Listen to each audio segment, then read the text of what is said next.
Samahan nyo kami today na dumayo ng Sariaya, Quezon para umattend ng kasalan. Wow! For today, another vlog nga muna ulit na hindi kasama ang ating pack members. Dahil nga nabanggit ko naman sa inyo sa previous video natin na andito nga ngayon sa atin si Inay at nanggaling pa talaga siya ng Mindoro, guys. Kaya naman may pa-surprise ngayon si mother kay Inay. Binilhan niya nga si Inay ng mga gold. Una nga niya ipinakita kay Inay at ikinabit na rin nga itong kanyang 18 karat na gold earrings. Syempre may partner yan, guys, na kwintas, hindi pwedeng mawala. At ito talaga yung bet ni Inay, yung pa-cross. O, diba, alam naman natin, magandang investment din talaga ang gold. At ayun, talagang sinuot na rin nga ni mother yan kay Inay ngayon. Alam nyo kasi, guys, itong si mother, hindi talaga siya madamot when it comes to family. Lalong-lalo na nga sa kanyang mga parents. Kahit nga hindi naman na talaga natin sila kasama. Dahil nga ang mga parents ni mother ay sa Mindoro po talaga nagsistay. Kaya naman alam nyo na palagi rin tayong uwi-uwi doon kapag may time nga tayo. Anyway, sakto din naman na sinuot na ni mother ito kay Inay kasi ngayong araw na to, which is kinabukasan, ay pumunta tayo ng Sariaya, Quezon. So siguro nagtataka kayo bakit tayo andito kasi dadalo nga po tayo sa kasalan ng mga kamag-anak. O diba mga kamag-anak pero taga Mindoro tayo at Batangas. Pero kasi guys, etong si Inay ay originally taga Sariaya, Quezon po talaga siya. Dito po talaga ang kanyang family at most na mga kamag-anak niya. Kaya ayan, ngayon talaga sila nag-meet uli. Si Inay kasi guys, lumipat lang talaga siya ng Mindoro nung makapangasawa siya, nung maging asawa niya si tatay kasi doon nga po sila nagkaroon ng lupa. Tapos kung hindi nyo alam guys, itong sina Inay mga magsasaka po sila. Yes po ang ating mga kagalang-galang na mga magsasaka from Mindoro. Naalala ko nga kahit nung mga bata pa kami, alam ko na rin talaga na napakalawak talaga ng lupain ng mga inay at tatay sa Mindoro. Tapos punong-puno yan guys ng mga palay. Tapos tuwing nga anihin na yung palay guys, yung mga tira-tira kinukuha namin yan. Tapos pinagigiling din namin. Tapos kung magkano yung mapagbentahan namin doon sa amin na yun. Nakakatuwa rin kasi guys sa kanila, tas since bukid na bukid talaga. Tapos nung maliliit pa kami, wala pang kuryente nung time na yun. Kaya enjoy talaga kami tuwing uuwi kami ng Mindoro. Ayos na ayos rin naman guys yung buhay sa Mindoro, kahit sobrang simple lang talaga ng pamumuhay doon, pero sobrang enjoy rin talaga. Anyways, balik tayo sa video natin. Ayan nga, dahil nga syempre minsan lang makarating din itong si Inay dito sa Sariaya, Quezon. Actually, sobrang tagal na rin. Hindi ko na rin talaga alam kung ilang years, pero siguro may 10 years yata mahigit na hindi nakakauwi si Inay dito. Dahil nga syempre napakalayo nito from Mindoro at talagang chinaga ni mother ang pagdadrive para makarating rin nga si Inay dito. Syempre pinuntahan nga niya lahat ng mga kamag-anakan, tapos tingnan nyo guys, may pabaon pa nga talaga sila sa atin, lalong-lalo na at minsan lang rin talaga tayo makarating dito. Hindi ko rin talaga alam yung tawag dyan guys, pero parang clam nga yan at ayan, binigay na rin nga yan sa atin. Si mother tuwang-tuwa naman kasi mahilig siya sa mga ganyang seafood. Grabe ka, halos lahat ng yan binigay na nila sa atin guys. Feel ko pang kanila talaga yan, pero dahil andito tayo binigay na sa atin. O diba napakababait nila. Dito nga guys, napakarami ring mga doggy. Puro sila may mga doggies and I think it runs in the blood yung pagiging mabait sa mga aso. Anyways, ayan, meron pa nga silang ganyan na mga walis-walis. Nakakatuwa. Feel ko yan yung parang pinaka-business nila. Kasi tingnan nyo guys, ang dami-dami niyan. Yung mga nakatali na yan, sandamakmak na mga walis ting-ting yan guys. Nakakatuwa naman, diba? Ang ganda-ganda nilang tingnan. Anyways, nung time na to guys, sa trip na to, hindi naman din talaga ako kasama. For the kwento nga lang si mother sa akin ng mga naganap dito. Anyways, dahil nga minsan lang rin makapunta si mother dito, minake sure din talaga niya na mabigyan niya nga ng a little something yung mga kamag-anak natin dito. Lalo't lalong na hindi naman siya masyado nakakapaghatid talaga ng tulong dito sa mga kamag-anak natin dahil bihirang-bihira rin talaga tayo makapunta dito. Actually, kahit ako mismo, isang beses pa lang rin talaga ako nakarating dito. Anyways, balik na nga tayo sa video. Ayan, talagang tinali na nga ni ate yung mga ibibigay nila sa ate. Syempre, more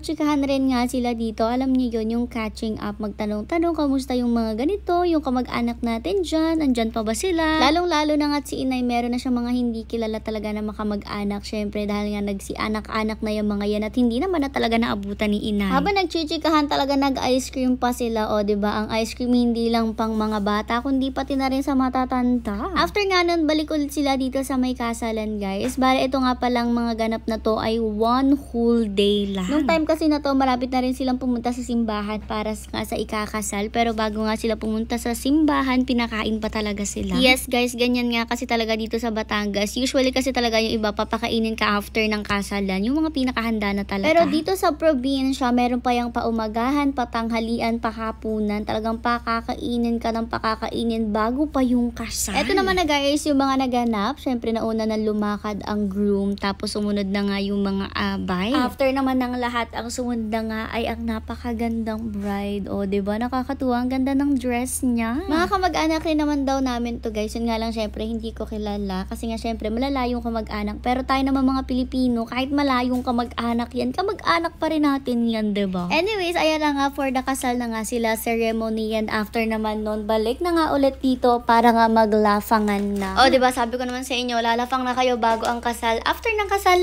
lafang pa rin. Dito naman sa probinsya, nakakatuwa rin talaga ang program right after kasal kasi ang dami talagang mga pakulo at pakana ng mga MCs. Alam nyo rin naman na ang pinaka nakakatuwa rin talaga sa mga events ay ang kasal. Nagtipon-tipon na nga rin sila dito habang nagpo-program at syempre andyan na nga rin ang ating newlywed. Meron rin nga pala dito, guys, na tinatawag na sabangan. Kung hindi ako nagkakamali, yun ay yung magbibigay ka ng pera para sa mga bagong kasal. Syempre si mother hindi magpapahuli dyan at ayan, nakapila na rin nga siya dyan hanggang siya na yung mabigay. Dine. Yo, sumabog na maganda. Ang aking kamag-anak. Wow! Dami nito. Kamag-anak pala yung magandang ka rin. Taga Minduro. Sabog po ng maganda. 1, 2, 3, 4, 5, 6, 7, 8, 9, 10. 10,000 sabog na rin magandang babaeng are. O, ito naman. Pangalan niya na eh? Ay, sandali lang po suman. Heron dating ginuha, Teso. Les, dating Ginoo. Tess, si Tess. Heron.